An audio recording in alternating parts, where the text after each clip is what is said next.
Depuis 1907, la société vit, aime, s'engage dans la montagne. Donc on a une responsabilité et on veut s'engager.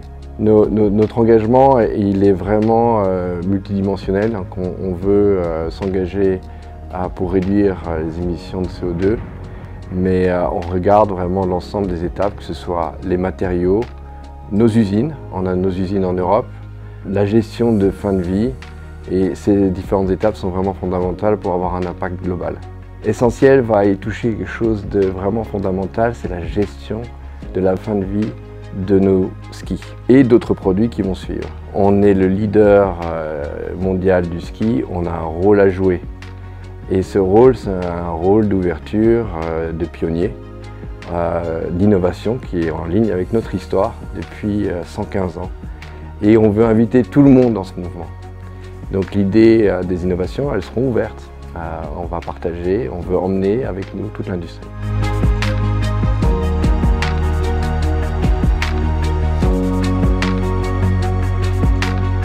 Ce projet est arrivé, je pense, à point nommé, à un moment clé que nous tous on vit, d'éco-anxiété, on en parle tous les jours.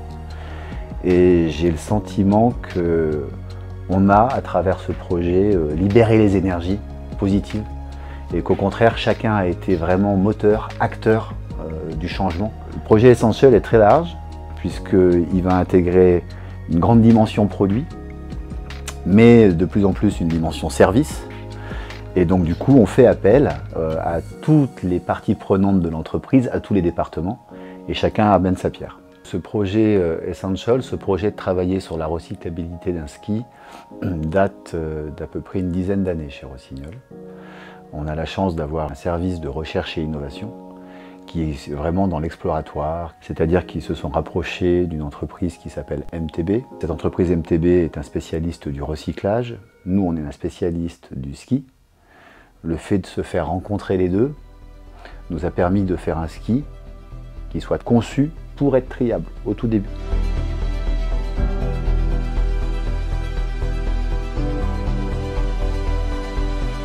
Ce ski il est venu d'un travail collaboratif avec MTB, du coup, le partenaire qu'on a eu tout au long du projet. Et du coup, ils nous ont donné un peu le cahier des charges de ce ski Essential en disant pour pouvoir recycler un ski, il faut limiter les matières plastiques. Aujourd'hui, il y a trop de matières plastiques différentes qu'on ne peut pas séparer. Il faut mettre des métaux ferreux, des métaux non ferreux, ça c'est facile à recycler.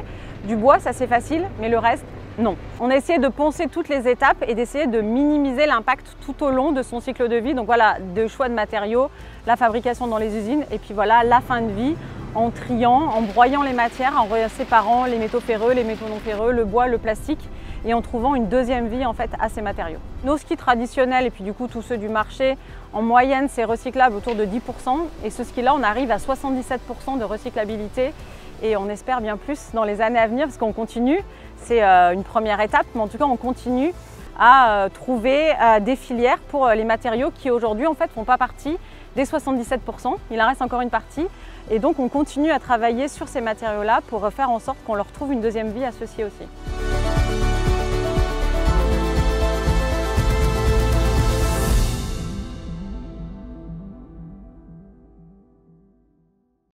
Alors le travail avec Rossignol, il a démarré en 2020 pour vraiment un programme de R&D industriel sur le recyclage des skis.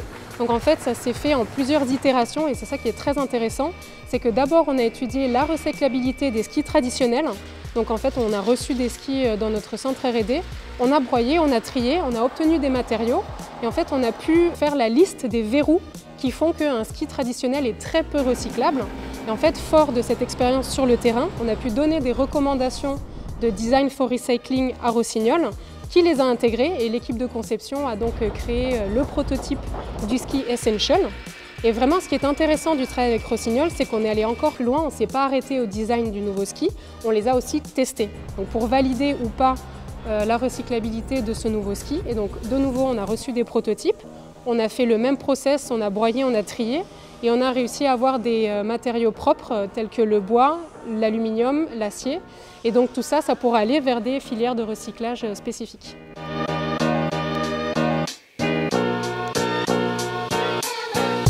On va créer toute la phase prototypage où on va d'abord choisir une certaine nomenclature et calculer les courbes qui sont présentes dans le ski. Grâce à ça, on va pouvoir mouler des skis en prototype et après on va pouvoir les tester sur neige pour valider justement ce calcul de courbes et la nomenclature des choix des matériaux qu'on a utilisés dans le ski pour voir s'il est assez performant et assez équilibré.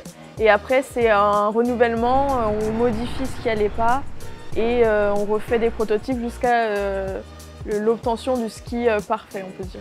Et en parallèle à pratiquement chaque prototype, dès qu'il y a quelque chose de nouveau dans le prototype, on fait des tests labo.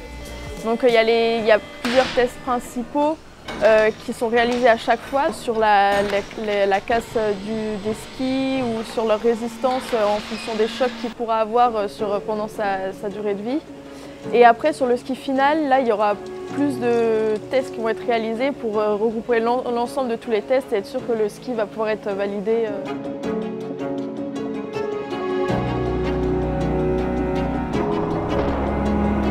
On a passé beaucoup de temps à définir la structure. Ça, c'était quelque chose d'important et surtout par rapport à un niveau de performance. On attendait vraiment un niveau de performance par rapport à ce ski-là. Et donc du coup, le but, c'était d'avoir une construction qui soit assez constante en termes de skiabilité et de durabilité, mais aussi, en fin de compte, qui atteigne une performance assez haute. Le premier proto qu'on a skié, j'ai eu peur. Ça allait pas. Il n'était pas équilibré, il n'y avait pas d'accroche. Et petit à petit, en fin de compte, on l'a construit.